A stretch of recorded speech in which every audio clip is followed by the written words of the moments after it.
Mermaids aren't always bright and sunny underwater songstresses. They can, turns out, be the most cruel villains. And that's just what today's old forgotten fairy tale is about, among a lot of other messed up things. In this tale, mermaids are highly evolved female creatures that dwell in the water but are not restricted to living there. They can lose the tail and just be a radiantly gorgeous woman with 2 legs, which is super helpful because they long for the love of handsome men and lure them down to the watery depths, or grow legs to go on land and spend some quality time with said men there. Mermaids seek youth, beauty, and a long life through the love of mortals. This leaves me with way more questions than answers, like are we sucking their life force out here? Luring men to their watery graves with song is kind of the purview of sirens or the Littlest Mermaid's sisters, but it's safe to assume that there is no King Triton mermaid in this specific once upon a time. This story's mermaid type strongly resembles water nixies or water sprites that are blisteringly ruthless in their bargains and can hold quite the draconic grudge. There was once a fisherman who was so lucky with his abundant fishing hauls that he was employed by the Count himself and was paid handsomely for his work. But of course, this all changes when suddenly there are simply no more fish to catch. He's fired by the Count, and he and his wife live off their savings, but only for so long before he's back in his boat, nets depressingly empty, sobbing his poor heart out. "Why are you weeping?" asks a voice just above the water's surface. A beautiful, dangerous mermaid. The fisherman is quick to tell her his tale of woe. "I'll help you, but only if you promise to give me what you do not know is in your house. Fairytale 101, do not make blind bargains with mythical beings. I was the one who sent fish to you in the first place, and I'm also the one who kept them away from you." Yikes! This fish-controlling mermaid was playing a long, manipulative game in order to ensnare the poor guy into a bargain, but he's so desperate that he agrees. And no sooner than he does so is his good fishing luck restored.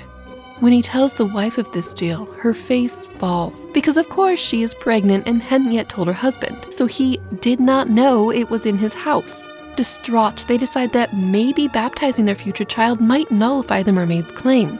Meanwhile, the fishing business is booming, and in time, the child, Lucas, is born. They all decide that he should become a priest in order to loosen the mermaid's bargain even more. So Rocky montage, time flies, and Lucas has grown and gone through all this religious training and is about to say his first mass and just can't get the words out. Because despite everything, he still belongs to the mermaid and cannot do this ritual. So he just leaves the holy orders like that after investing years into training, but like, why wouldn't you test yourself saying some holy words before the big day?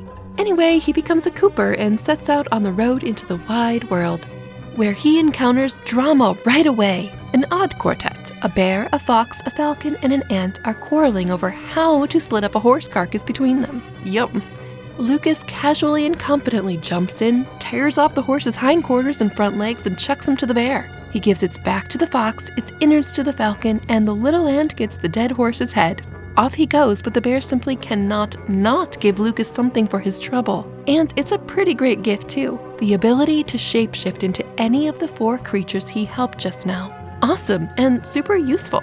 Lucas, like us enjoying the story, just can't believe it's true and laughs in the bear's face. Wow, he's brave.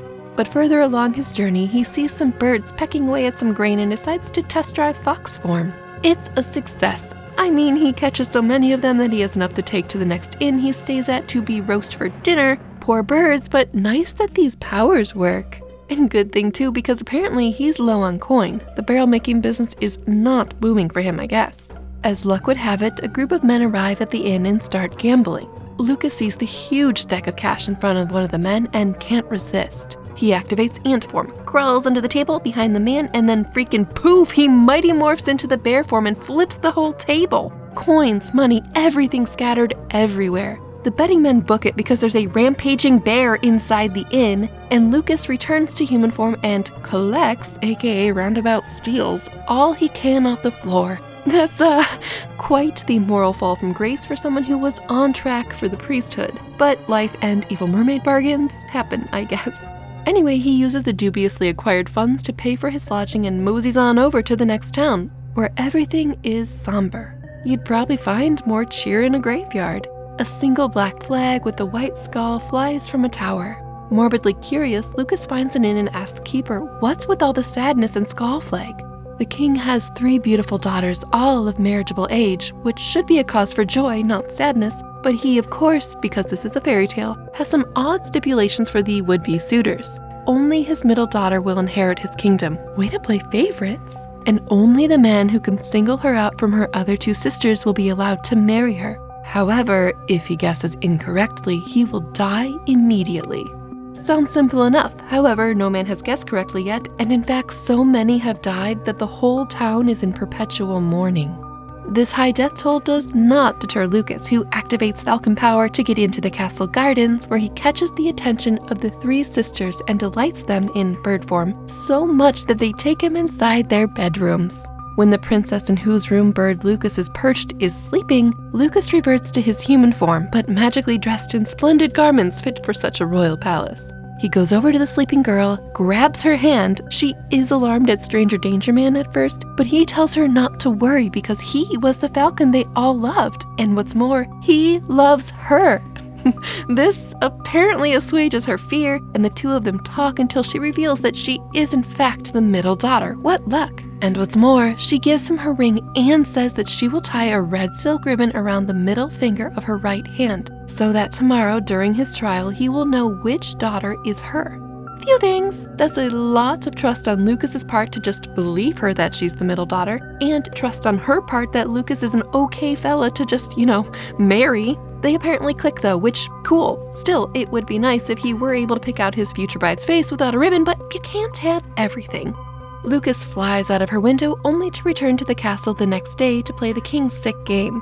Everyone in court feels so much pity for handsome Lucas and hope to dissuade him from this perilous undertaking, but they already have the executioner set up and chomping at the bit to use his sharp sword on the youth, so their altruistic motivation is debatable. Lucas is taken to the identical sisters, but one steps forward just the tiniest bit, hint hint, and she's wearing a red silk ribbon on her middle finger. It comes as no surprise that Lucas correctly selects her as his wife, and the king, who was beginning to regret setting this honestly wasteful and distasteful trap for suitors, is only too thrilled it's finally over and to marry off his daughter. They are married happily for many years. But what about that scheming mermaid? Why hasn't she claimed Lucas yet? Has he been avoiding water all these years? It wouldn't be right if we didn't settle up on our misbegotten bargain, and that's exactly what's about to happen. One day, Middle Princess Wife has a premonition of dread and begs Lucas not to go hunting today. He brushes it off because he simply must go hunting. It's a hot day and he gets rather thirsty, and maybe because the sun addled his mind or he's been complacent for so many years, but he forgets all his mother's warnings of, stay away from the water. Lucas rides ahead of his group and is just going to dip his hand into the cool spring when a hand shoots out of the water. I paid a high price for you, the mermaid says as she grabs him and pulls him under the water in a flash. I'm not sure what price the mermaid had to pay for Lucas, unless she means that in order to uphold her end of the bargain, she had to sacrifice all her floundery fish companions to Lucas's dad's net. But then again, their side hadn't been fulfilled until right this moment, so she could have withheld the fish until now, right? Or maybe without Lucas in her clutches, she's been slowly dying this whole time. The start of the tale did say that mermaids seek long lives through the love of mortals, which holding him hostage underwater wouldn't necessarily engender love, but maybe the definition of love is less romantic. Supernatural bargains are wild. Anyway, dramatic tension spoiled, when Middle Princess Wife hears the dreadful news of her husband being dragged below, she rushes off to the spring to try to find him herself. Which is admirable, but unfortunately, she can't find heads or tails of Lucas or the mermaid, and weeps her heart out by the water for what seems like ages. The mermaid eventually emerges to comfort the crying widow by telling her, your husband is living quite comfortably down below, which kind of reads more like gloating and snark, but Middle Princess has some quick wit, offering a precious golden comb to the mermaid and saying she'd feel better if she could look at her husband.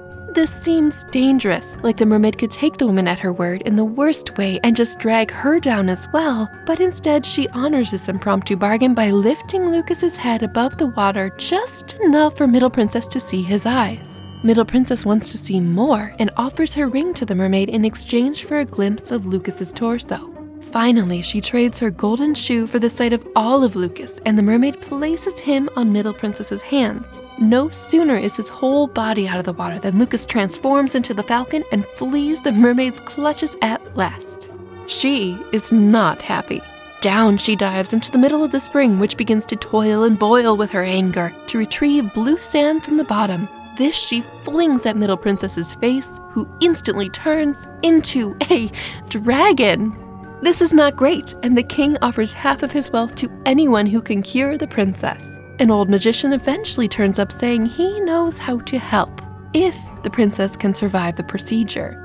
3 ovens are built, each burning hotter and brighter than the last. And wow, these must be huge because he shoves the princess dragon into each one. The first oven merely softens her tough dragon skin. The second one splits her dragon hide. And the third? Well, this one causes Lucas to cry because his dragon wife is crying out in so much pain. She emerges though, naked and unscathed, physically at least, and into Lucas's cape. They live happily ever after now that she's not a dragon and Lucas is no longer claimed by the mermaid. The end. And of course, there is a variant of this tale that is not quite as simply happy. It's very bittersweet. A husband and his wife overcome the mermaid, but in this tale she's a nix or nixie. But the spring floods and the couple get dragged under, turned into a frog and a toad respectively, by a witch to save them from drowning, but then separated. As soon as the water clears, they're back in their human forms, but in strange lands they've never seen, and they are miles apart. The young husband eventually becomes a shepherd and herds sheep for lonely, lonely decades. The young wife becomes a shepherdess in another town far, far away.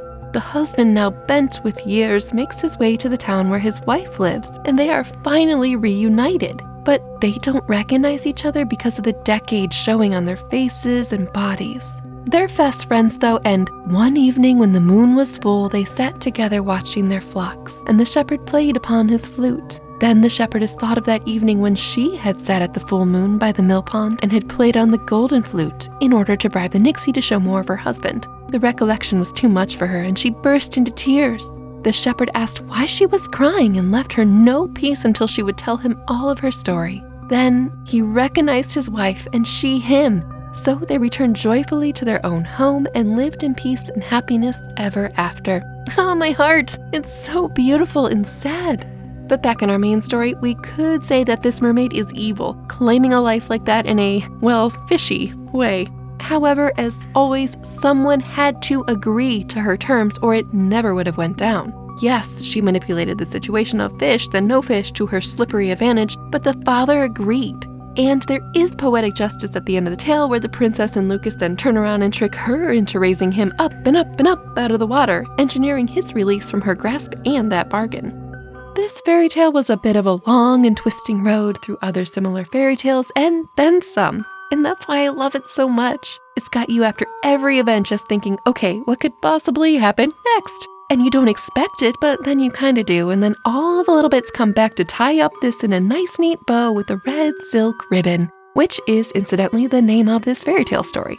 But what was your favorite part of this tale, and do you recognize any other fairy tale fragments in the story? Let me know in the comments below. That dead horse part appears in a lot of other fairy tales, as does the battle of wits to win the princess. I'll admit, the blue dragon sand was a bit refreshing though, even if it was miserable for the princess. Thank you, friends and fiends, for diving into this malicious mermaid tale. Do subscribe so you won't miss the next creepy dark adventure coming out of the cauldron quite soon. Goodbye!